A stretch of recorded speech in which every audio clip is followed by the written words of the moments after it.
Россия – родина многих известных ученых, которые совершили открытия в самых разных областях науки. Их изобретениями пользуются люди во всем мире.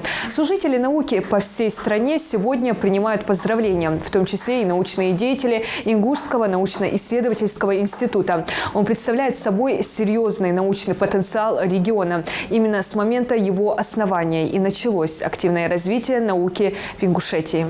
Главная задача, которую ставит перед собой институт имени Чаха Ахриева – проведение фундаментальных исследований и распространение знаний об истории Ингушетии с учетом вех Кавказа и России в целом. За всю историю его существования были яркие этапы развития и даже время забвения. Нелегким выдался и прошедший год. Пандемия заставила изменить формат работы. Традиционные встречи в актовом зале тоже были вынуждены сократить. Но научные исследования не прекращали. Порядка 10 изданий как в печатном, так и в электронном виде, многочисленные статьи только за один год. Своими многолетними результатами сегодня делятся с гордостью. Ингушский научно-исследовательский институт гуманитарных наук имени Чаха Ахриева сегодня является центром развития гуманитарной науки в республике. За последние 6 лет нашим институтом издано более 60 научных трудов.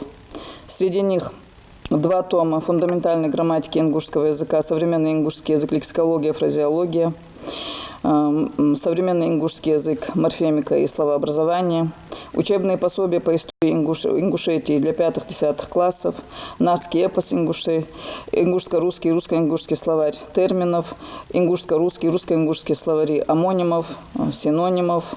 С момента открытия института имени Чаха Ахриева сотрудничал с ведущими научными учреждениями страны. На его базе формировались группы ученых для исследовательских экспедиций. В День российской науки научные деятели вспоминают о своих достижениях, в нелегких временах, делятся планами и поздравляют друг друга. Этими работами стоит огромный труд. Это труд и по различным книгам, источникам. Этот труд связан с выездами в архивы, с поисками, с исследованиями, с полевыми работами. И, конечно, все это мы делаем ради того и для того, чтобы двигать науку ингушеведения. Наука является неотъемлемым и важным компонентом нашей культуры.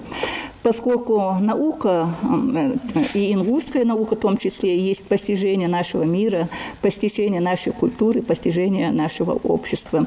День российской науки учрежден указом президента Ельцина в 1999 году. Дата праздника выбрана не случайно. 8 февраля 1724 года по распоряжению Петра I в России была основана Академия наук. Во знаменование 275-летия со дня ее основания был учрежден День науки. Россия дала миру немало талантливых ученых, среди которых Михаил Ломоносов, Дмитрий Менделеев, Сергей Королев. Многие ученые отмечены Нобелевскими премиями. Именно в нашей стране разработали учения в биосфере. Впервые в мире запустили искусственный спутник Земли. Ввели в эксплуатацию первую в мире атомную станцию. Ярко горит лампочка Ильича.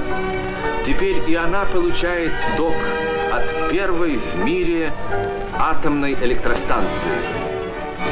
Праздничный день за одним столом собрал научную интеллигенцию Ингушского государственного университета. В конференц-зале библиотеки подводят итоги деятельности, делятся научными достижениями. Главное учебное заведение региона является одним из самых молодых в России. Обучение в университете ведут более 500 преподавателей, доктора и кандидаты наук. Поздравляю вас всех с праздником Днем российской науки. С удовлетворением должна отметить, что мы добиваемся определенных успехов. Налицо повышение качественного уровня научных работ при сохранении темпа роста научного продукта.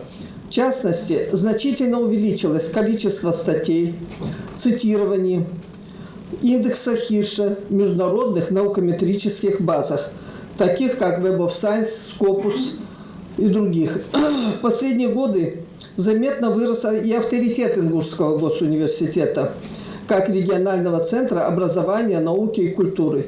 Научные конференции, семинары, симпозиумы, проводимые в университете, стали неотъемлемой частью республики.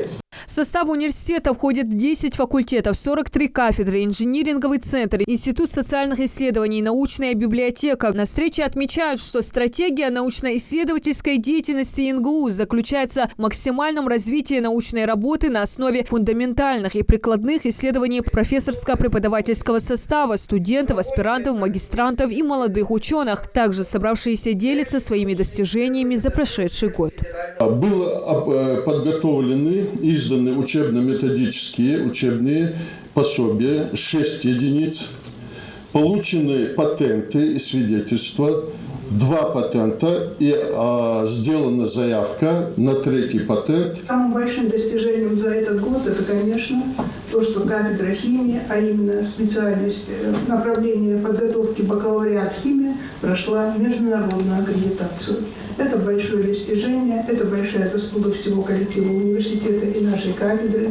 Эксперты, которые оценивали нашу программу, остались просто были в удивлении от того уровня образования, которое мы показали. С 1994 года интенсивная деятельность по всем направлениям вывела вуз в ряд современных и перспективных научно-образовательных комплексов. С каждым годом коллектив главного университета республики только наращивает научно-образовательный и материально-технический потенциал. В завершение встречи научных деятелей наградили грамотами за вклад в развитие науки университета. Кафедра педагогики и методики начального образования. 2021 год в России президентом страны объявлен годом науки и технологий. Владимир Путин отметил, что ценность труда людей в этих сферах заслуживает особого общественного и государственного признания. Выполняют свой профессиональный долг, идут непротаренной дорогой часто и обогащают сами себя и нас новыми знаниями, передают их молодым поколениям. Цель указа главы государства – развитие науки и технологий в России. Правительству страны была поручена разработка и утверждение плана основных мероприятий. Диана Дударова, Магомед Белакиев. Новости 24.